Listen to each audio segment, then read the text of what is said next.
मित्रांनो, आपण आपल्या आजूबाजूला बघतो एखादा माणूस ज्याला महिन्याला मोठा पगार आहे, त्याच्याकडे कार, बाईक, ब्रँडेड कपडे सगळं आहे, पण मंथ एंडला सिच्युएशन अशी की घर खर्च निभवायलाही त्याला स्ट्रगल करावा लागतो. आणि दुसऱ्या बाजूला एखादा साधा माणूस ज्याला डिसेंट पगार आहे, तोच पगार वापरून घरही चालवतो, मुलांचं शिक्षण बघतो, फ्युचरसाठी सेव्हिंगही करतो आणि थोडंफार गुंतवणूक करून हळूहळू स्टॅबिलिटी देखील आणतो. आता प्रश्न असा आहे की हे त्याला शक्य कसं होतं? उत्तर अगदी सिंपल आहे, हॅबिट ऑफ बजेटिंग. किती खर्च करायचा, किती वाचवायचा याचं तो प्लॅनिंग करतो. हॅबिट ऑफ इन्व्हेस्टिंग म्हणजे तो त्याचा पैसा पडून न ठेवता त्याला सतत कामाला लावतो.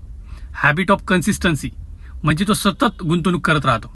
तर खरं सांगू का, इन्कम मोठा असणं याची काही गॅरंटी नाहीये, पण सेव्हिंग, इन्व्हेस्टिंग आणि डिसिप्लिन मध्ये राहणं ही आपण दिलेली गॅरंटी असू शकते. म्हणूनच मोठा पगार असूनही स्ट्रगल करणारे लोक आणि साधा पगार असूनही सिक्युअर लोक यांच्यातला मुख्य फरक म्हणजे त्यांना असणारी हॅबिट. मित्रांनो, आयुष्य बदलायचं असेल तर हॅबिट बदला. लक्झरीपेक्षा कन्सिस्टन्सीला निवडा. आजपासूनच बजेटिंग आणि इन्व्हेस्टमेंट सुरू करा. हेच खरं आयुष्य सिक्युअर करण्याचं रहस्य आहे. हा व्हिडिओ शेअर करा त्या मित्राला ज्याला वाटतं मोठा पगार म्हणजेच मोठे फ्युचर. लाईक करा, फॉलो करा आणि SIP सुरू करायची असेल तर आजच माझ्याशी कॉन्टॅक्ट करा. धन्यवाद.